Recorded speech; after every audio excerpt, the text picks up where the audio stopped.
little children. I hope you all are doing good.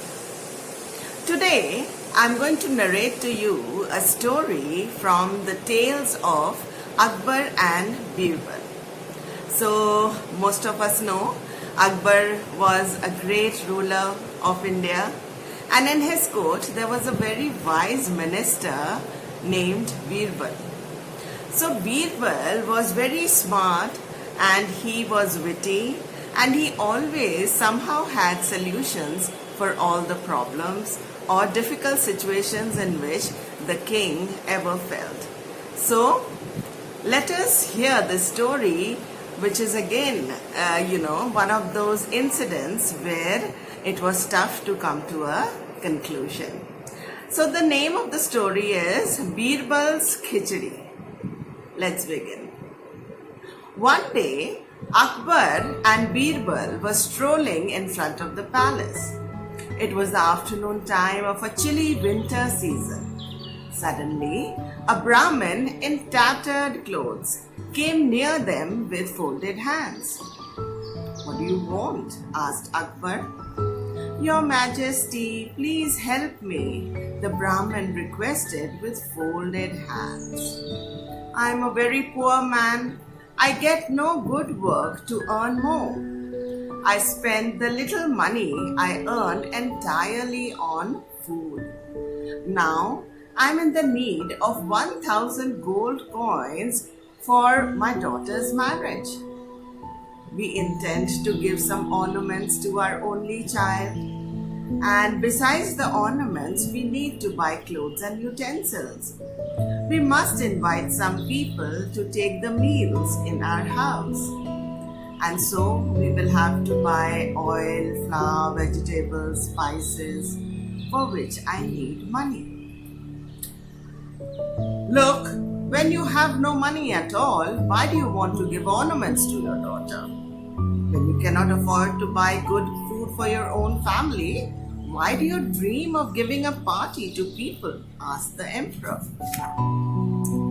"It's my long ambition, Your Majesty," said the Brahmin.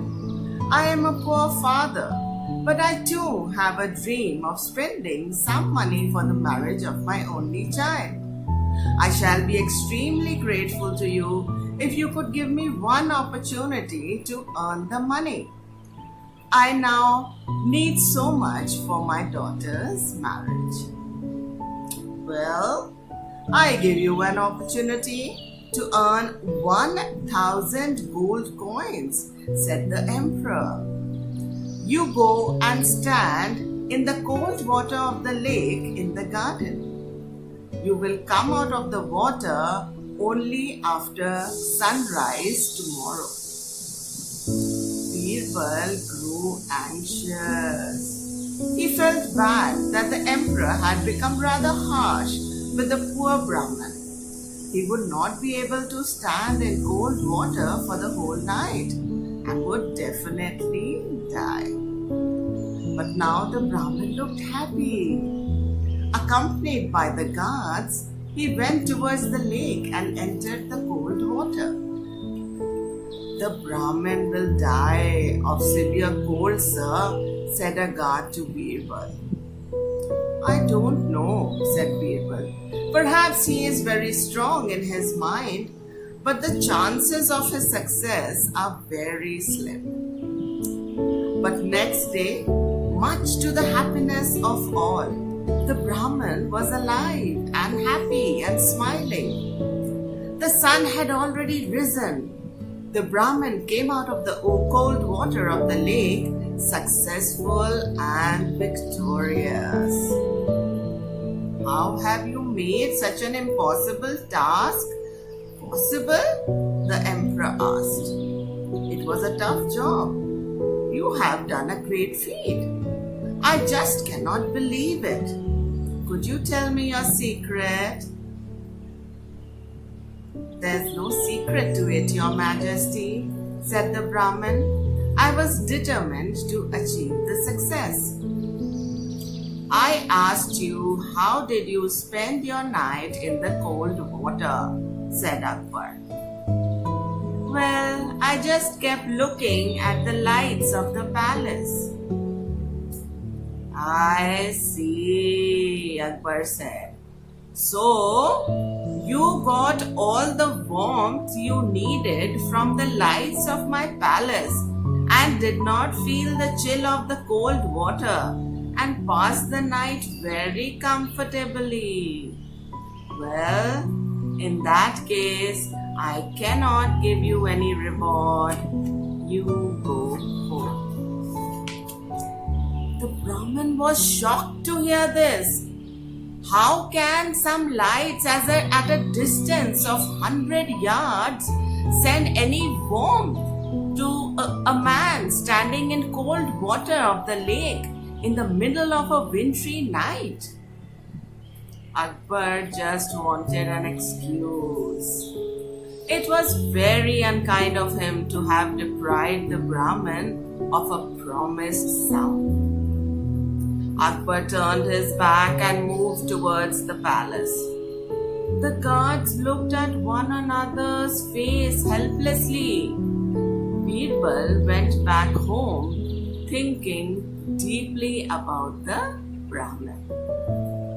Next day, Birbal went to the emperor and said, I have now learned to cook khichdi.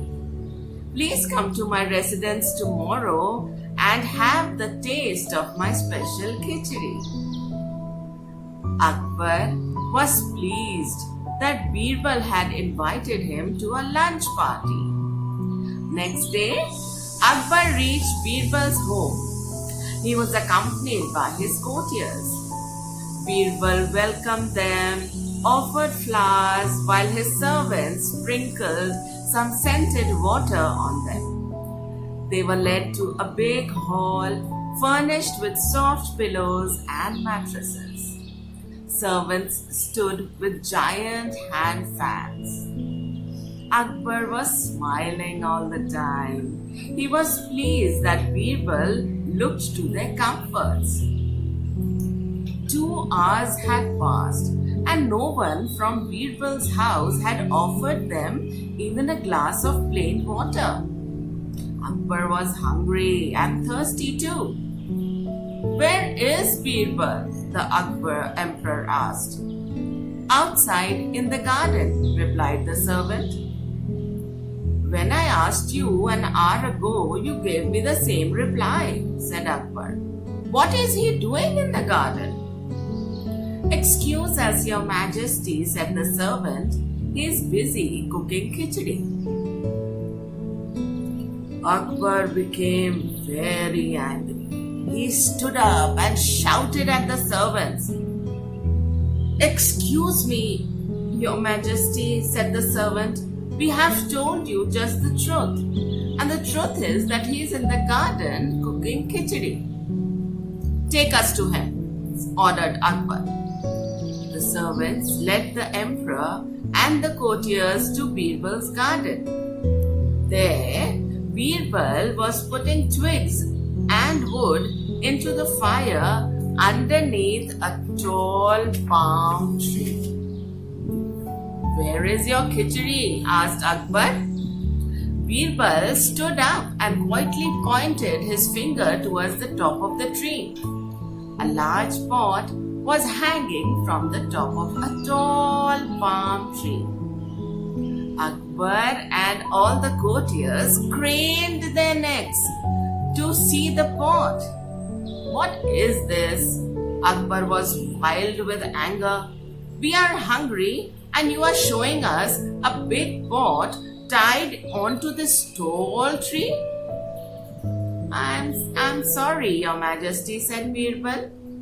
I think you have to wait for some time. I have put rice, pulses, onions and garlic in the khichdi. Please see for yourself that I am putting a lot of wood into the fire along with some twigs. But I do not know why it is taking so much time to cook. There is a gap of about 10 yards between the pot and the fire, said Akbar. How can the heat reach the pot hanging so high up on the tree? I think the heat from the fire on the ground is reaching the pot, said Birbal. What are you talking about? Why are you talking so absurdly? Shouted Akbar angrily. Excuse me, Your Majesty, said Birbal. If a poor Brahmin standing in the cold water on a wintry night get warmth from the lights in the palace burning at a distance of not less than 100 yards away, then this pot also can surely get the heat from the fire of burning only 10 yards away, isn't it? Now I get the point, Birbal, said the emperor.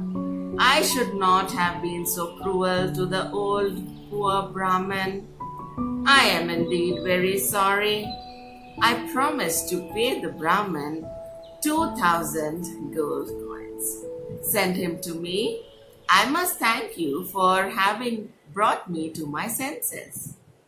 Birbal was happy that the Brahmin could get his reward and had been doubled up to 2,000 gold coins by the emperor himself. Please come with me inside the house, said Birbal. I have made arrangements for your meals. There are many tasty dishes and khichdi too. They all laughed and followed Birbal inside the house for lunch.